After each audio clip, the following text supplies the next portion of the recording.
அறிவியல்ல Edward Lawrence மார்க்கோடைய மிகப்பெரிய சாதனைகள் என்னென்னன்றத பார்க்கலாம். எட்வர்ட் லாரன்ஸ் மார்க் அமெரிக்காவை சேர்ந்த ஒரு விலங்கியல் நிபுணர். இவர் 1847 மே 30 அன்னைக்கு யுனைடெட் ஸ்டேட்ஸோடைய நியூயார்க்கில் இருக்கிற செட்டாக்வா கவுண்டியோடைய வில்னோவாவில் இருக்கிற ஹேம்லெட்டில் பிறந்தாங்க. இவர் 1876ஆம் ஆண்டு ஜெர்மனியோடைய சாக்சனியில் இருக்கிற லைப்சிகோடைய லைப்சிக் யூனிவர்சிட்டியிலிருந்து PhD இன் ஜுவாலஜி, அதாவது விலங்கியல்ல முனைவர் பட்டம் பெற்றாங்க. அதைத் தொடர்ந்து இவர் ஜெர்மனியிலிருந்து யுனைடெட் ஸ்டேட்ஸோடைய மேசச்சூசட்ஸில் இருக்கிற கேம்பிரிட்ஜுக்கு திரும்பி அங்கே இருக்கிற ஹார்வர்ட் யூனிவர்சிட்டியில் இவருடைய டீச்சிங் கெரியரை ஆரம்பித்தாங்க. மேலும் அந்த யூனிவர்சிட்டியோடைய மியூசியம் ஆஃப் கம்பேரேட்டிவ் ஜுவாலஜியோடைய ஜுவாலஜிக்கல் லேபரட்டரிக்கான ஒரு டைரக்டராகவும் இவர் நியமிக்கப்பட்டாங்க. அங்கே இவர் சைட்டலாஜிக்கல் அண்ட் ஹிஸ்டாலஜிக்கல் அப்ரோச்சில் மைக்ரோஸ்கோப்பை பயன்படுத்தி ரிசர்ச் பண்ண ஆரம்பிச்சிருந்தாங்க. அதாவது சைட்டாலஜின்றது செல்ஸ் உயிரணுக்களை பற்றி படிக்கிறது, அதே சமயம் ஹிஸ்டாலஜின்றது டிஷ்யூஸ் உடல் திசுக்களை பற்றி படிக்கிறது. ஸோ இவர் உயிரணுக்கள் மற்றும் திசுக்களை நுண்ணோக்கியை பயன்படுத்தி ஆராய்ச்சி செய்ய தொடங்கியிருந்தாங்க. அமெரிக்காவை பொறுத்த வரைக்கும் இது புதுமையான விஷயமா இருந்தது. ஏன்னா அதனால் வரைக்கும் அமெரிக்காவில் ஒரு உயிரினத்தை ஆராய்ச்சி செய்யணும் அப்படின்னா அந்த உயிரினத்தினுடைய உடல் உறுப்புகள், தசைகள், எலும்புகள், அவைகளினுடைய கட்டமைப்புகள் எப்படி இருக்கு, அவைகளினுடைய செயல்பாடுகள் என்னென்ன, இது போன்ற ஆராய்ச்சிகள் மட்டுமே மேற்கொள்ளப்பட்டு வந்திருந்தன. ஆனால் அதே சமயம் யூரோப்பை பொறுத்த வரைக்கும் செல்ஸ் அண்ட் டிஷ்யூஸோடைய மைக்ரோஸ்கோபிக் ஸ்ட்ரக்சர்ஸ் ஆனது நுண்ணோக்கியை பயன்படுத்தி ஆராய்ச்சி செய்யப்பட்டு வந்திருந்தன. அதே சமயம் யூரோப்பில் தான் இவர் படிச்சிருந்தாங்க. குறிப்பாக ஜெர்மனியில் PhD-யை முடிச்சிருந்தாங்க. அதனால இவர் அந்த அட்வான்ஸ்டு மைக்ரோஸ்கோபிக் டெக்னிக்ஸை கற்றுக்கிட்டாங்க. ஸோ அங்கே கற்றுக்கிட்ட விஷயத்தை இவர் அமெரிக்கா திரும்பினதுக்கு அப்புறமா செயல்படுத்தினாங்க. குறிப்பாக அந்த மியூசியம் ஆஃப் கம்பேரேட்டிவ் ஜுவாலஜியோடைய ஜுவாலஜிக்கல் லேபரட்டரியில் சைட்டலாஜிக்கல் அண்ட் ஹிஸ்டாலஜிக்கல் அப்ரோச்சில் மைக்ரோஸ்கோப்பை பயன்படுத்தி ரிசர்ச் பண்ண ஆரம்பிச்சிருந்தாங்க.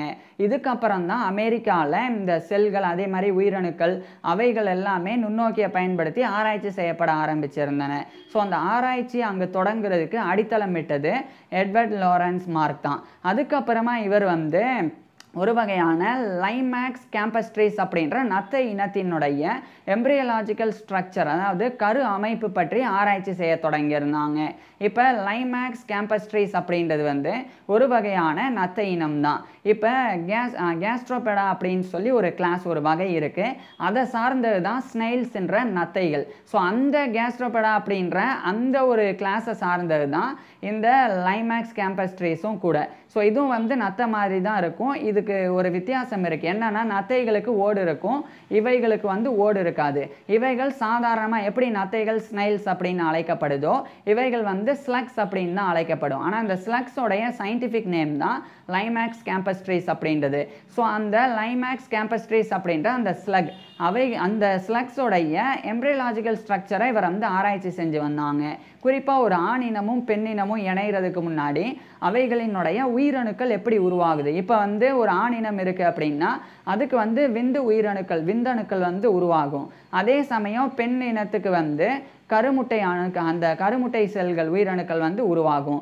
இப்போ இது பற்றி இவர் ஆராய்ச்சி செஞ்சாங்க. ஆராய்ச்சி செஞ்சு ஒரு முக்கியமான விஷயம் கண்டறியப்படுறதுக்கு காரணமாக இருந்தாங்க. இப்போ ஒரு உதாரணம் சொல்கிறேன். மனிதர்களில் 46 குரோமோசோம்ஸ் இருக்குது அப்படின்னு வச்சுக்குவோம். குரோமோசோம்ஸ் அப்படின்னா என்னென்னா, இப்போ ஜீன்ஸ், மரபணுக்கள் தெரியும். நிறைய ஜீன்ஸ் ஒருங்கிணைஞ்சு டிஎன்ஏவாக மாறி அந்த டிஎன்ஏ தொடர் தான் குரோமோசோமாக மாறும். ஸோ ஒரு குரோமோசோமில் நிறைய ஜீன்ஸ், மரபணுக்கள் இருக்கும். ஸோ நிறைய மரபணுக்களை தாங்கியது தான் குரோமோசோம் அப்படின்றது. இந்த மாதிரி 46 குரோமோசோம்ஸ் மனிதர்களுக்குள்ளே இருக்குது அப்படின்னு வச்சுக்குவோம். இப்போ ஒரு குழந்தை ஒரு பெண்ணினுடைய கருவில் உருவாகுது அப்படின்னா 46 குரோமோசோம் இருந்தால் தான் அந்த குழந்தை முழுமையாக உருவாகும். ஸோ இதுதான் கான்செப்ட்.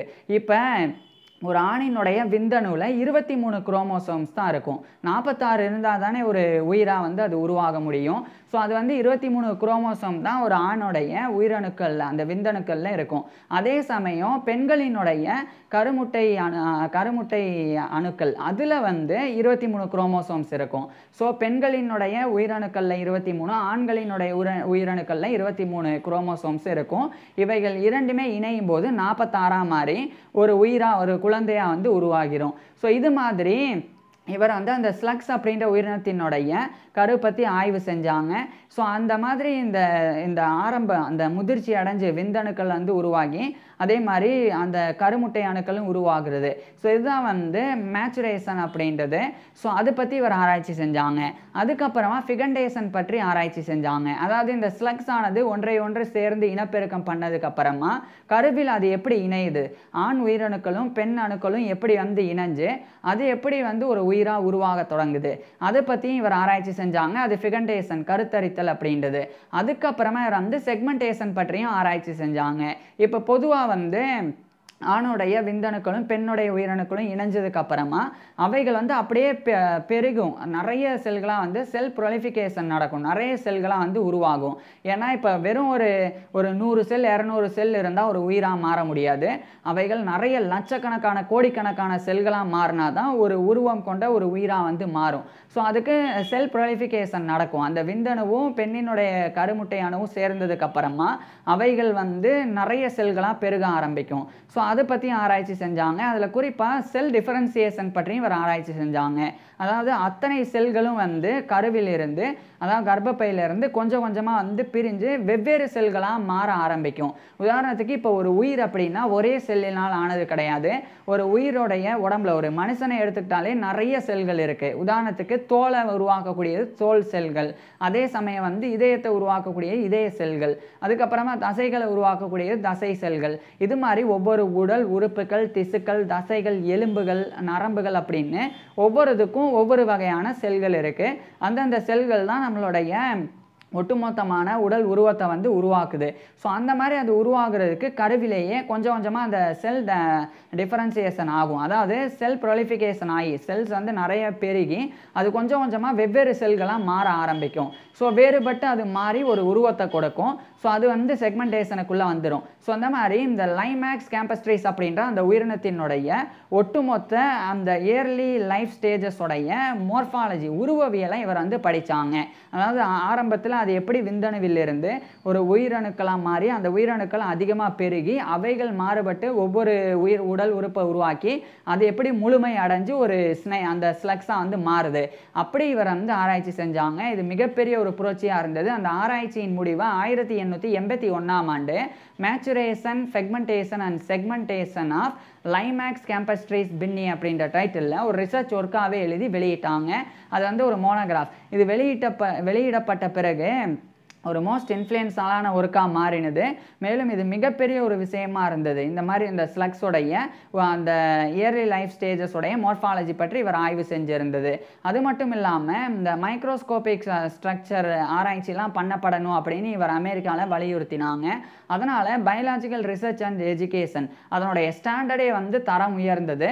ஸோ அதுக்கும் இவர் தான் வந்து காரணமாக இருந்தாங்க.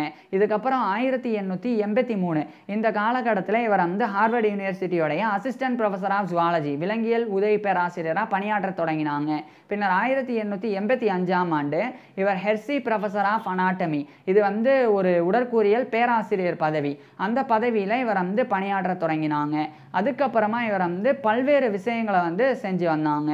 குறிப்பாக சொல்லப்போனால் 1903 இந்த காலகட்டத்திலெல்லாம் இவர் வந்து இந்த கடல் சார்ந்த ஆராய்ச்சிகள், குறிப்பாக வெறும் வந்து நிலத்தில் வாழக்கூடிய உயிரினங்களை பற்றி மட்டும் ஆராய்ச்சி செய்யாமல் கடல்வாழ் உயிரினங்கள் பற்றியும் ஆராய்ச்சி செய்யணும் அப்படின்றதுக்காக இவரும் நிறைய நிதி ரீதியாக வந்து நல்ல உயரத்தில் இருக்கக்கூடிய நிறைய நபர்கள் அவங்களும் இணைஞ்சு பெர்முடாவில், இது வந்து நார்த் அட்லாண்டிக் ஓசனில் இருக்குது. ஸோ அங்கே வந்து Bermuda biological station for research அப்படின்னு ஒன்று 1903ஆம் ஆண்டு நிறுவினாங்க. நிறுவனதுக்கு அப்புறமா அதனுடைய ஒரு டைரக்டராக இவர் வந்து எட்வர்ட் லாரன்ஸ் மார்க் வந்து பணியாற்ற தொடங்கியிருந்தாங்க.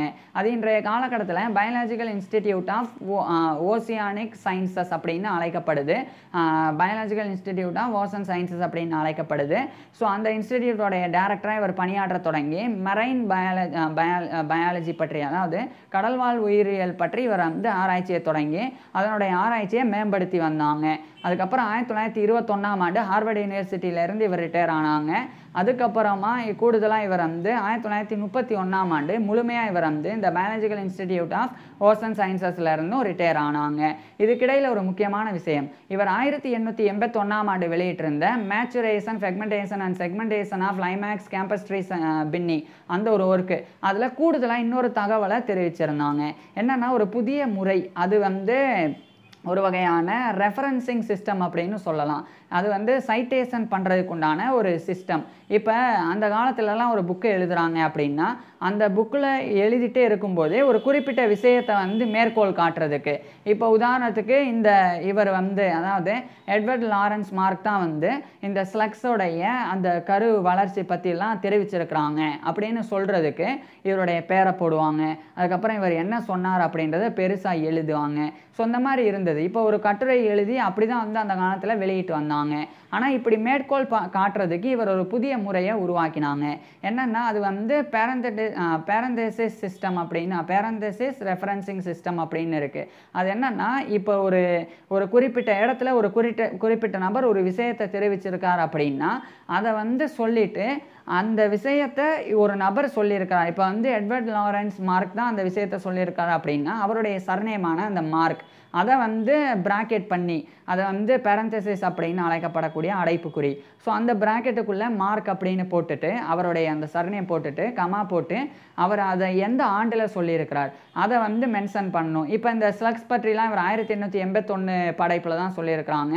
ஸோ மார்க் போட்டு 1881 போட்டு அந்த ரெண்டு ஓப்பன் பேரந்தசிஸ் க்ளோஸ் பேரந்தசிஸ் அந்த பிராக்கெட்ஸ் வந்து போட்டுருவாங்க.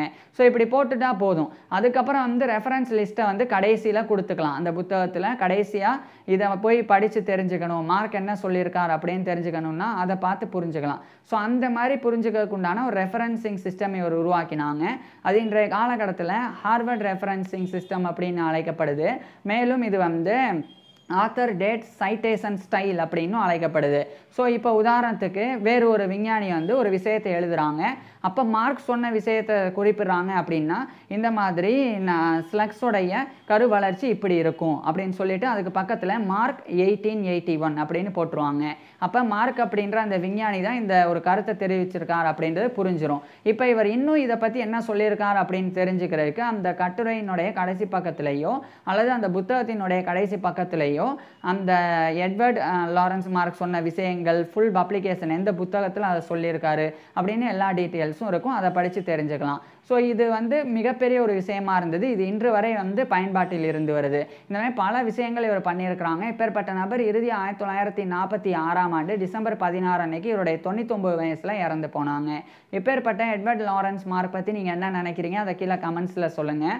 அதேமாதிரி இவருடைய ஃபுல் லைஃப் ஹிஸ்ட்ரியை நான் ஏற்கனவே பேசியிருக்கேன். அதை பார்க்குறதுக்கு கீழே டிஸ்கிரிப்ஷனில் லிங்க் கொடுத்துருக்குறேன், கட்டாயமாக பாருங்கள். தேங்க்யூ.